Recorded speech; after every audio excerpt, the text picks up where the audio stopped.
So good morning. Now again हम अब बात करते हैं कूलम्स लॉ की। देखो, पहली जो हमारा पार्ट था, पहला जो टॉपिक हमने डिस्कस किया था वो था चार्ज। इलेक्ट्रोस्टैटिक का सबसे पहला टॉपिक अगर है वो है चार्ज। हमने चार्ज के बारे में डिटेल डिस्कस किया, लेकिन हमारे को ये नहीं पता कि अगर मैं दो चार्ज लूं तो उन चार्जेस के बीच में फोर्स कितना लगेगा। Coulomb was the first scientist. उसने हमें ये बताया कि अगर आप दो चार्जेस लेते हो तो उनके बीच में जो फोर्स लगता है वो डिपेंड करता है बहुत सारी चीजों के ऊपर। सबसे पहले देखते हैं कूलम्स लॉ कहता क्या है।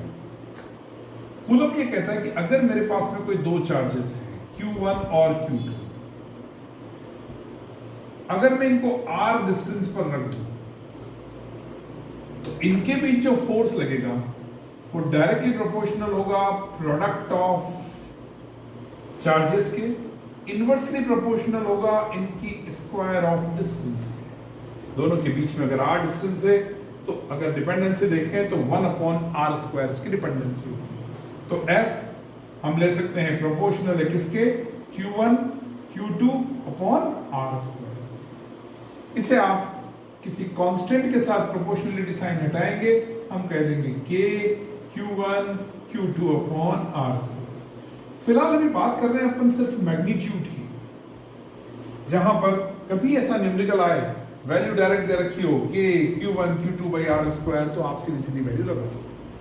अब देखो, हमने एक चीज नहीं देखी यहां पर, ये K क्या है। इस K को कहते हैं इलेक्ट्रोस्टैटिक फोर्स कांस्टेंट। क्योंकि ये फोर्स के साथ लगा है तो इलेक्ट्रोस्टैटिक फोर्स कांस्टेंट। आपको याद होगा स्प्रिंग में आता था स्प्रिंग कांस्टेंट, यहां पर आता है इलेक्ट्रोस्टैटिक फोर्स कांस्टेंट। उसको भी K से डिनोट किया जाता था क्लास 11th में, F = Kx से आता था, लेकिन ये वो K नहीं है, ये इलेक्ट्रोस्टैटिक फोर्स कांस्टेंट है। अगर मैं वैक्यूम ले रहा हूं, इन दोनों चार्जेस के बीच में अगर सिर्फ वैक्यूम है तो इस K की वैल्यू आएगी मेरे पास में 1/4πε0। So if I'll take vacuum between the two charges, K is 1/4πε0, जिसकी वैल्यू है 9 × 10⁻⁹। और अगर यूनिट की बात करूं तो मैं कहूंगा न्यूटन × मीटर²/कूलम का स्क्वायर। देखिए, एक से दूसरी चीज आती है, दूसरी से तीसरी चीज। ये क्या चीज है? ये सिंबल है लैटिन सिंबल, इसको बोलते हैं एप्सिलॉन। इसको दूसरे शब्दों में बोला जाता है परमिटिविटी। ये दो शब्दों से मिलकर बना हुआ है, एक है परमिशन और दूसरा एक्टिविटी। किसकी एक्टिविटी, किसकी परमिशन? Electrical activity. दोनों चार्जेस के बीच में जो इलेक्ट्रिकल इंटरेक्शन हो रहा है उसकी परमिशन डिपेंड करती है इन दोनों के बीच के मीडियम के ऊपर। तो ये जो चीज है, फिलहाल अभी जब मैंने एप्सिलॉन नॉट रखा, इसका मतलब मैं वैक्यूम की बात कर रहा हूं, मैं एयर की बात कर रहा हूं। अगर मैं इसकी वैल्यू कैलकुलेट करना चाहूं, यहां से कर सकता हूं। देखो, एप्सिलॉन नॉट को क्या लिखूं मैं, 1/4πk। और जैसे ही मैं इसको लिखता हूं, K की वैल्यू मेरे पास में है, the value is coming out to be 8.85 10⁻⁻12। और यूनिट K की बिल्कुल उल्टी हो जाएगी, कूलम स्क्वायर/न्यूटन × मीटर स्क्वायर। लेकिन हर मीडियम की परमिशन ऑफ इलेक्ट्रिकल एक्टिविटी अलग अलग होगी। Water different, glass different, mica different, metal different. That is how the permission of electrical activity will take place. तो एप्सिलॉन और एप्सिलॉन नॉट वर्ड यूज कर दूं मैं, ताकि ये नॉट है। अगर कोई मीडियम आएगा तो देखेंगे बाद में, अपन मीडियम की फॉर्म में भी लिख सकते हैं। तो सबसे पहली चीज, दोनों चार्ज हैं, फोर्स कितना लगेगा हम लिखेंगे। कांस्टेंट क्या लगेगा, क्या है कांस्टेंट की वैल्यू, यूनिट क्या है, कहा क्या जाता है इसको, इलेक्ट्रोस्टैटिक फोर्स कांस्टेंट कहा जाता है। क्या अलग अलग मीडियम में इसकी वैल्यू अलग अलग होगी? बिल्कुल होगी। ये मीडियम पे डिपेंड करता है। ये ग्रेविटेशनल कांस्टेंट नहीं है जो हर जगह पे एक जैसा ही मिले। अलग अलग मीडियम में K की वैल्यू अलग अलग होगी। याद कर लेना, इलेक्ट्रोस्टैटिक फोर्स कांस्टेंट की वैल्यू अलग अलग मीडियम में अलग अलग होगी। So this is epsilon naught और permittivity. Permission of electrical activity is basically called permittivity. अब देखिएगा, इस कंसेप्ट को हम अगर अलग तरह से देखें वापस, तो हम इसको इस फॉर्म में भी देख सकते हैं। मेरे पास जो फोर्स आया है, now the force will become F in naught, I'll write 1 upon 4 pi epsilon naught Q1 Q2 upon R square। और अगर मैं लिखूं F in medium, बाकी सब तो ऐसा कैसे ही रहेगा, खाली एप्सिलॉन नॉट एप्सिलॉन m हो गया। कई लोग कहते हैं ये एप्सिलॉन और E एक जैसा ही है। अरे भाई E है तो E जैसा होगा, और एप्सिलॉन तो ऐसा टेढ़ा मेढ़ा है एप्सिलॉन, तो ये एप्सिलॉन है, E नहीं है। मैं बार बार लिखता हूं EPSILON एप्सिलॉन, लैटिन वर्ड है, इंग्लिश का नहीं है, ये इंग्लिश का वर्ड है E, ये लैटिन वर्ड है। तो हम यहां पर जब भी इस तरह से लिख रहे हैं, दरअसल हम एप्सिलॉन लिख रहे हैं, हम यहां पर E नहीं लिख रहे हैं। तो बहुत क्लियर रहे आप लोगों को। अब देखिएगा, बाय द वे मैं अलग अलग मीडियम में लूं तो कैसे वेरी होगा, सो लेट्स सी। दोनों का रेशियो ले लें अपन, F नॉट अपॉन FM। जैसे मैंने लिया, बाकी सब तो कैंसल आउट हो गया, ये आ गया epsilon M upon epsilon not. इसको आप ऐसे भी लिख सकते हैं, कैपिटल के, वो स्मॉल के था, अब मैं कैपिटल के लिख रहा हूं। इसको बोलते हैं डाइलेक्ट्रिक कांस्टेंट, और दूसरा नाम है इसका रिलेटिव, क्योंकि ये रिलेटिव है, परमिटिविटी।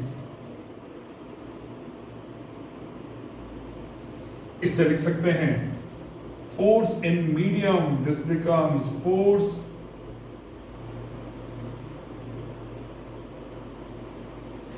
के। क्या क्या होगा, पहली चीज के की वैल्यू 1 है फॉर एयर, लगभग 1 के आसपास, इसलिए एयर वैक्यूम अगर कुछ भी आ रहा है तो के 1 है।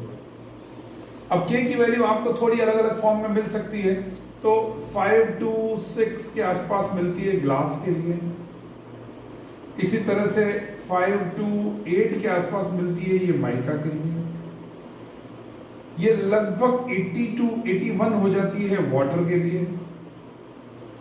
81 भी मिला किसी बुक में, तो कंफ्यूज मत होना कि कैलकुलेशन को इजी रखने के लिए वो 80 वैल्यू दे देता है।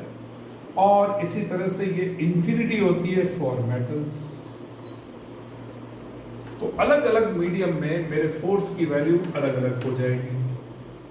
अगर वैक्यूम के अंदर F0 है तो पानी के अंदर F0 अपॉन 80 हो जाएगी, ये कास्ट चीज है, इतना कम हो जाएगा। यही वो रीजन होता है, NaCl नमक होता है ना अपना, वो अगर आप एयर के बाहर रखो तो वो सॉलिड फॉर्म में होता है, जैसे ही पानी में रखेंगे फोर्स एकदम से 1/80 टाइम्स हो जाएगा, तो Na और Cl आयंस की फॉर्म के अंदर बढ़ जाता है। दिस इज द रीजन कि ऐसा क्यों होता है कि वो जब बाहर होता है तो वो सॉलिड फॉर्म में है, और अंदर आते ही, that is you know very well about the electrolysis की थ्योरीज के बारे में, in chemistry you discussed it in detail, but this is how it happens in vacuum in medium. Ratio of vacuum in medium will give you dielectric, and it clearly shows that force always decreases. F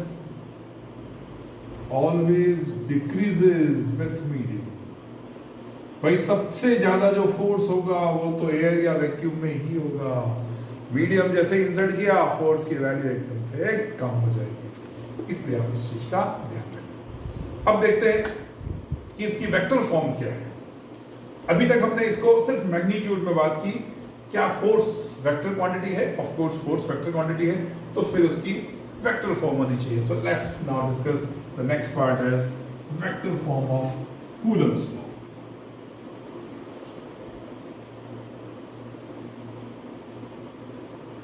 अलग अलग form में अलग अलग दे सकते हैं। जैसे अपन देखो, बड़ा सिंपल अगर लिखना है, एग्जाम में कई बार भूल जाते हैं लड़के, तो फिर उसको इतना सा ध्यान रखें।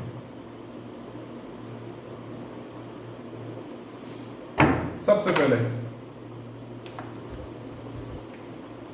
आप अच्छी तरह से जानते हो, ये दोनों चार्ज हैं।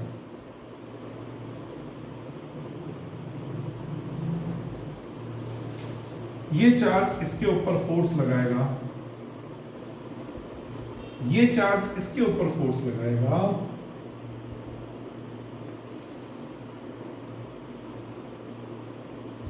सो F12 must be K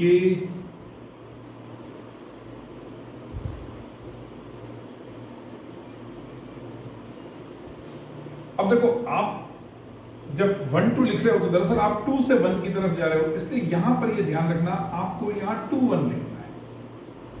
ये थोड़ा अजीब सा तो लगेगा लेकिन ये ध्यान रखना क्योंकि अपन 2 से 1 की तरफ फोर्स का डायरेक्शन है। सिमिलरली अगर मुझे लिखना है F21 K Q1 Q2 ये सब तो स्केलर है। अब मैं 1 से 2 की तरफ जा रहा हूं, सो आई विल राइट 1 2। ये सबसे आसान वेक्टर फॉर्म है। क्लियरली आप देख सकते हो इस वेक्टर फॉर्म से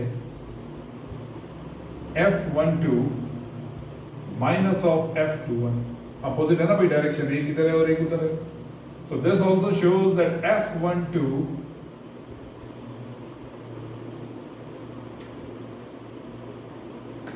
now this is nothing but just your Newton's third law.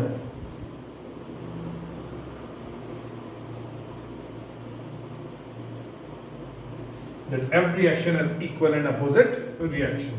तो एक जनरलाइजेशन में ये कर सकता हूं कि अगर मुझे फोर्स को वेक्टर फॉर्म में देना है तो मैं लिखूंगा K Q1 Q2 upon R square R cap. सबसे सिंपल फॉर्म। अब वेक्टर फॉर्म को अगर आप यूनिट वेक्टर को ऐसे लिखना चाहो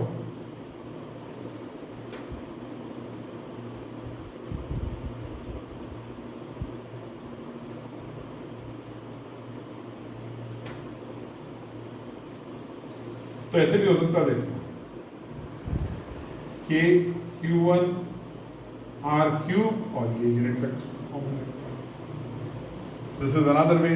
सो first thing is you can write like this, then आप इसको शो कर सकते हो कि ये न्यूटन्स लॉ को फॉलो करता है और सिंप्लीफाइड फॉर्म के अंदर आप इसको इस तरह से लिख सकते हो।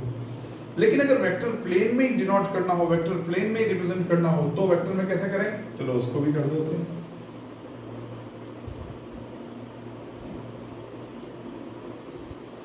ये है प्लेन,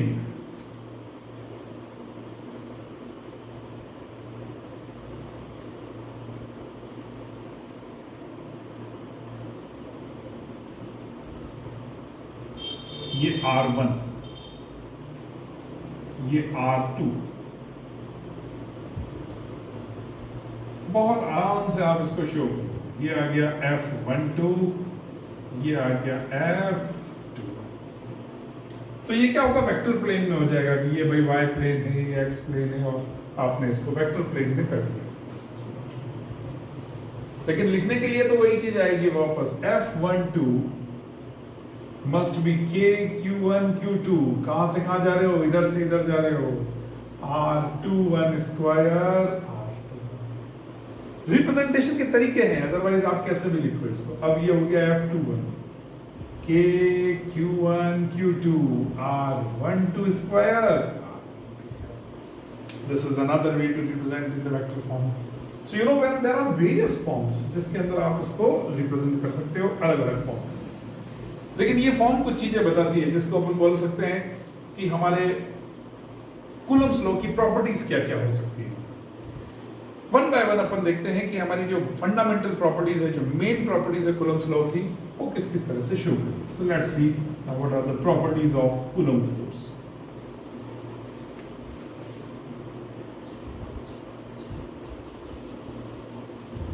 सबसे पहले देखना, आपने जैसे ही लिखा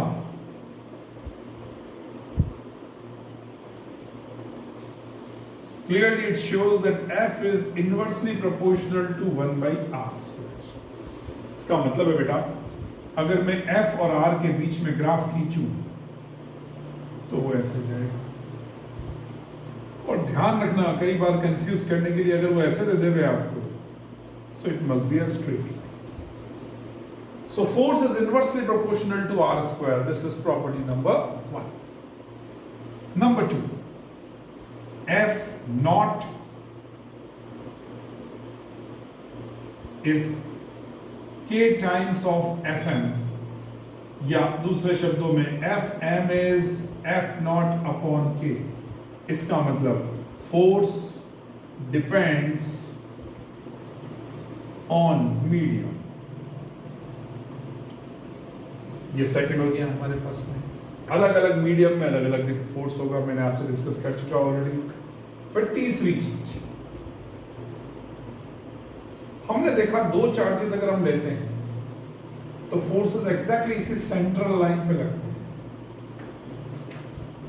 इसको हम इस तरह से डिनोट करेंगे, फोर्स इज सेंट्रल फोर्स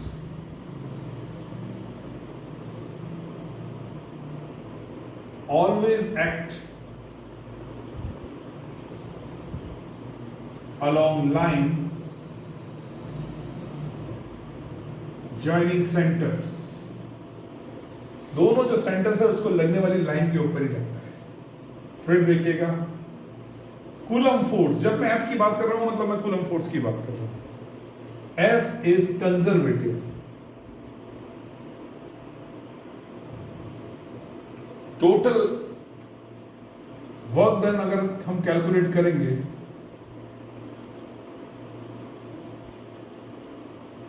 तो वो हमेशा 0 आएगा।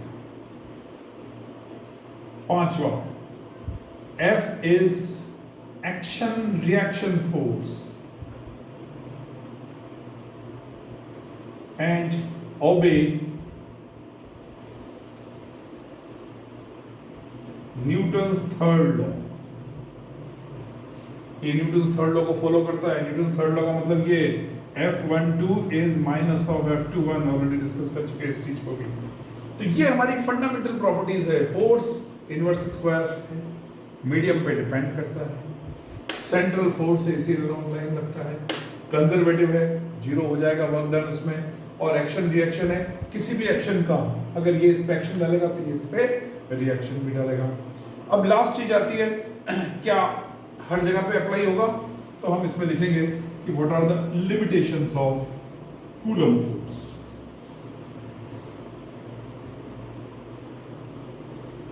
ये है लास्ट चीज, limitations.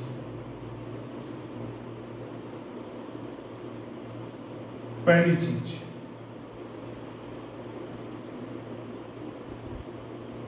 it act only on point charges। भाई बड़े वाले चार्जेस पे वर्क नहीं करेगा, ये सिर्फ पॉइंट चार्जेस पे ही वर्क करेगा। सो बी केयरफुल, सिर्फ very small size, negligible size के चार्जेस के ऊपर ये वर्क करेगा। Number 2, act only outside nucleus. इसका मतलब ये कि ये न्यूक्लियस के अंदर जाके वर्क नहीं करेगा। न्यूक्लियॉन्स पे प्रोटॉन प्रोटॉन साथ में रहते हैं, तो आउटसाइड न्यूक्लियस की बात करेगा। It is not applicable inside nucleus.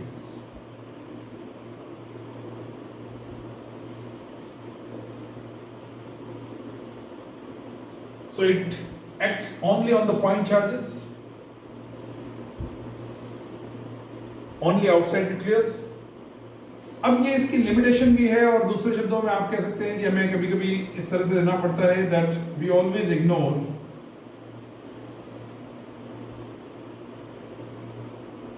Gravity in Coulomb force. जब भी मैं कूलम फोर्स की बात करूंगा, अगर कहीं ग्रेविटी का कोई कंसेप्ट आ रहा है तो उसको आपको इग्नोर करना है। ये 3 है हमारे पास में लिमिटेशंस जो कूलम्स लॉ की है। तो मैंने बहुत सिंपल वर्ड्स में आपको जो बेसिक आइडिया है कूलम्स लॉ का, किस पे डिपेंड करता है, कैसे एक्ट करता है, और क्या क्या इसकी प्रॉपर्टीज है और क्या क्या इसकी लिमिटेशंस है, उसका एक छोटा सा आइडिया आपको दे दिया। अगले क्लास में अपन मिलेंगे, वहां पर अपन सुपरपोजिशन प्रिंसिपल और कूलम्स लॉ से रिलेटेड जो न्यूमेरिकल प्रॉब्लम्स बनते हैं उनको हम डिस्कस करेंगे। See you again on next class with superposition principle based on Coulomb's law and the problems of Coulomb's law. Thank you.